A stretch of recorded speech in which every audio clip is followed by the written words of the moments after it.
እግዚአብሔር በዘመኑ ሁሉ ለሰው ልጆች ነፃ ፈቃድ ሰጥቷል።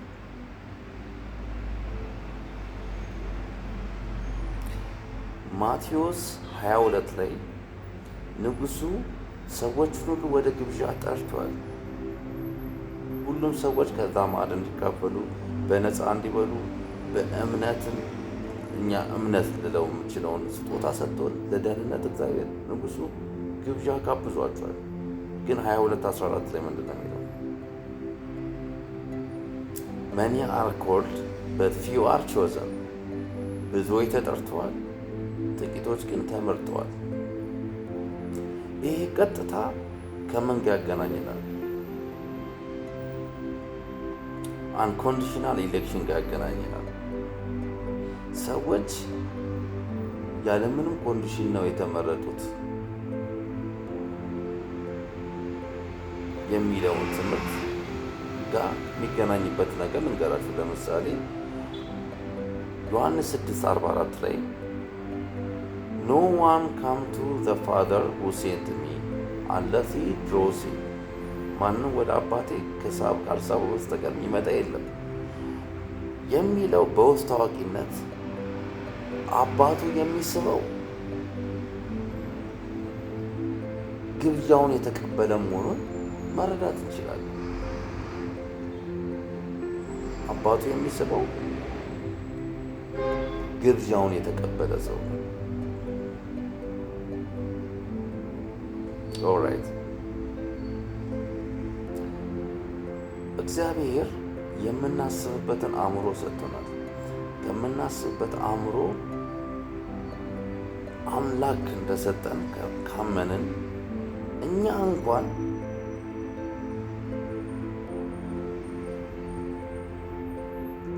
ነገሮችን የምናይበት መንገድ ከኛ ከተለየ ትክክል እንደማንለው ሁሉ ፍትህ እንደምንለው ጀስቲስ ተበደን እንትናልን ብለን የምናየው ሂውማን ፋካልቲ እግዚአብሔር ከሰጠን ደግሞ ይበልጥ እግዚአብሔር ከኛ በላይ ደግሞ አስቦ ፍትህን እንደሚፈልግ ማወቅ አለብን። ሰው ሳይጠራ ለምን አልመጣም ድግስ አትለው። ሰው መጀመሪያ ወደ ድግሱ መጠራት አለበት። ሰው መጀመሪያ ወደ ድግሱ መጠራት አለበት። አንደኛ ጢሞቴዎስ ምዕራፍ 2 ሰዎች ሁሉ ሊድኑ እውነትንም ወደ ማወቅ ሊደርሱ በሚወድ በእግዚአብሔር በመድኃኒታችን ፊት መልካምና ደስ የሚያሰኝ ነው። ኦልራይት። ይህ መልካምና ደስ የሚያሰኝ ነው። በእንግሊዝኛው for this is good and acceptable in the sight of God our Savior። good and acceptable።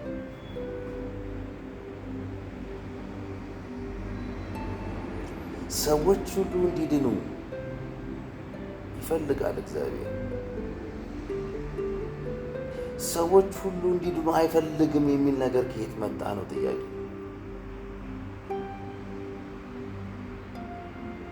ሰዎች ሁሉ እንዲድኑ እግዚአብሔር አይፈልግም የሚመጣው ስለ እግዚአብሔር ያለን ትክክለኛ እውቀት ጋር ሳይመነስ ሲቀር ነው።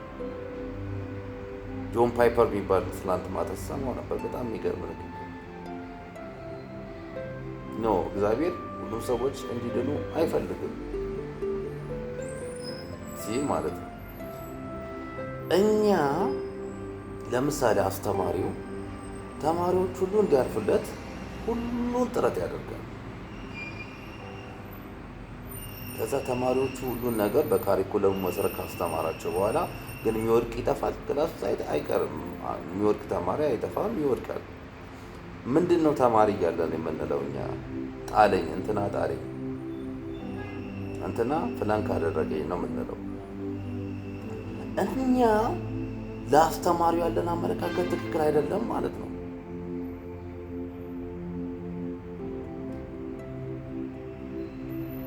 ስቲል ስትራክቸር የሚባል ትምህርት ስማር አስተማሪው ከአስተማሪን ትምህርት ወጣ ብዬ በሌላ ኮድ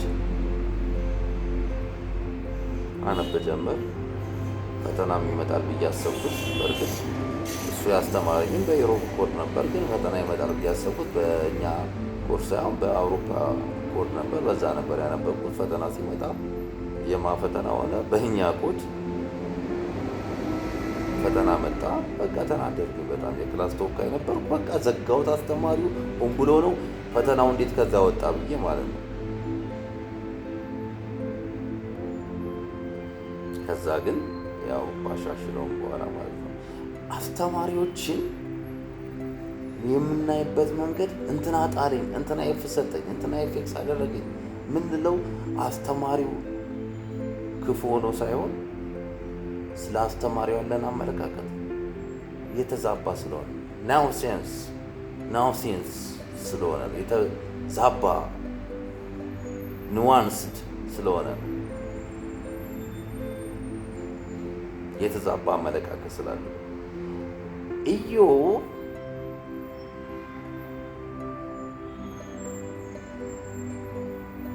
ኢዮብን እግዚአብሔር እኮ ነፃ ፈቃድ ባይሰጠው ኖሮ ሮቦቱ ቢሆን ወይም ደግሞ እንደፈለገ የሚያደርገው ቢኖር ሊወራረድበት ነበር ከእግዚአብሔር። ሴጣን መጣና ምንድነው 1:9 ላይ ያለው ኢዮብ 1:9 ላይ ዳዝ ጆብ ላቭ ዩ ፎር ናቲንግ፣ ዝም ብሎ ለምንም ለከንቱ ነገር ይወዳሉ ያለው።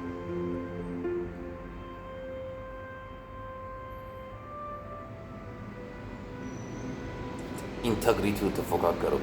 ከዛ እግዚአብሔርም ለቀቀው፣ እንደፈለግ አድርገው አለው አይደል? ከዛ በኋላ ነው አይደል ራቁቴን ተወልጃለሁ፣ ራቁቴን ወጥቻለሁ፣ ራቁቴን እሞታለሁ። እግዚአብሔር ሰጠ፣ እግዚአብሔር ነሳ፣ እግዚአብሔር ስም የተባረከ ይሆናል። he passed the test። እግዚአብሔር ፍሪ ዊል ስለሰጠው ፈተናውን አለፈ። ለምሳሌ እኔ እንደምቀይረው በሪሞት ኮንትሮል የማውቀው ነገር ላይ ተወራርጄ ባሸንፍ ዳዚት ሜክ ሴንስ? ወይም ደግሞ ምን ልበላችሁ ሎተሪውን የማሸንፍበትን እንትን ላይ እኔ ሎተሪ ወይ 100% ፕሮባቢሊቲ የሚሸነፍበትን ነገር አውቄ ሎተሪ ይገባለሁ እንዴ? አምላክ ደግሞ ሲሆን ይበልጥ ለቃሉ የታመነ ነው። ይሄ ጥያቄ የኢዮብ ፈተና በፍልስፍና ላይ ፕሮብሌም ኦፍ ኢቪል የሚባል አለ። ብዙ አቴይስት እግዚአብሔርን የሚክዱ ሰዎች የሚከራከሩበት እንዴት ክፋትን ወደ ዓለማችን ላይ ለምን አመጣ? እግዚአብሔር ሙሉ ለሙሉ ክፋትን ያመጣ አምላክ አይደለም። ሁሉም በሰዓቱ በምርጫው በዛ ሂደት ውስጥ እግዚአብሔር የሚያየው ነገር ስላለ አሁንም በእኛ ላይ ተወራዷል። በእኛ ላይ ሴጣን ተወራዷል። የእኛን ኢንተግሪቲ አውትዋርድ ፕሮፌሽናችን እና ኢንዋርድ ፌዝ አክቶ ፌዛችንም እግዚአብሔር ማወቅ ይፈልጋል።